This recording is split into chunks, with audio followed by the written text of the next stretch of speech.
भगवान शंकर एक दिन उस बट वृक्ष के नीचे गए, वृक्ष को देखा, इतना आनंद आया बाबा के हृदय में कि अविलंब शंकर भगवान गए और अपने हाथ से बाघंबर लाए और अपने हाथों से ही बिछाकर भगवान शंकर बैठ गए।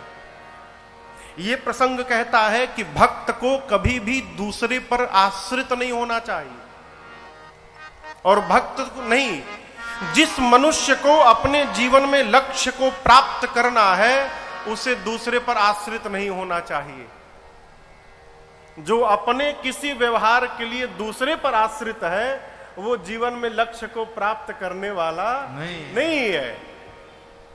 क्या भगवान शंकर के पास ये आसन बिछाने के लिए गण नहीं थे? लेकिन बाबा ये सिद्धांत प्रतिपादित करना चाहते हैं कि मनुष्य को स्वावलंबी होना चाहिए, अपने व्यवहार के लिए अपने पर आश्रित होना चाहिए। मेरी प्रार्थना, घर में छोटे छोटे बच्चे हैं उनको बचपन से सिखाइए, प्रातःकाल जगे तो अपने बिस्तर को अपने हाथों से ठीक करें। ये बचपन से आदत डलाइए बच्चों में। जिस चादर को ओढ़कर सोते हैं, सवेरे उठकर बच्चे अपने हाथों से चादर को चपेटे। अगर बचपन में आदत नहीं बनी ना तो बड़े होने के बाद ये आदत बनने वाली नहीं है, वो जीवन भर दूसरे पर ही आश्रित रह जाएगा। बचपन से आदत रखाइए।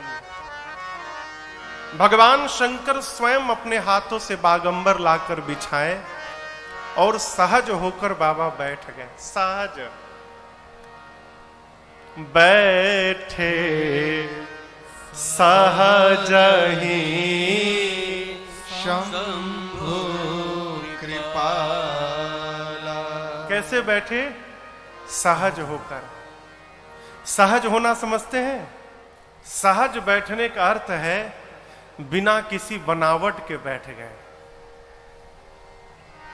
जैसे हैं वैसे बैठ गए।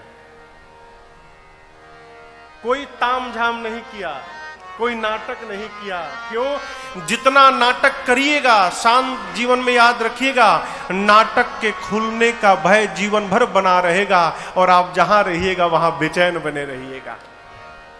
इसलिए जैसे है वैसे बनिए। अब कल्पना करिए किसी के सिर में बाल ना हो, भाई कोई हो तो क्षमा करेगा, ये तो अब स्वाभाविक क्रिया है, इसमें कोई क्या कर सकता है। पंडित जी, किसी का भी उड़ सकता है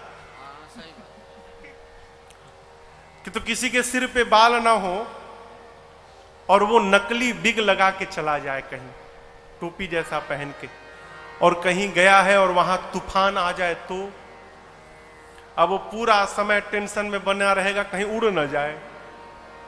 पकड़ के नहीं खड़ा हो सकता, लोग क्या बोलेंगे, क्यों पकड़ के खड़े हो। ये क्या है? ये असहज जीवन है। असहज रहिएगा तो बेचैन रहिएगा, और सहज रहिएगा तो जहां भी रहिएगा आनंद में रहिएगा। ये जीवन है माई बाप, सहज रहा जाए। लेकिन आपसे एक बात कहूं, ये कहने में तो बहुत सरल है लेकिन रहने में बहुत कठिन है माई बाप। सहज हो जाना बहुत कठिन व्यवहार है। भगवान शंकर सहज होकर बैठे हैं।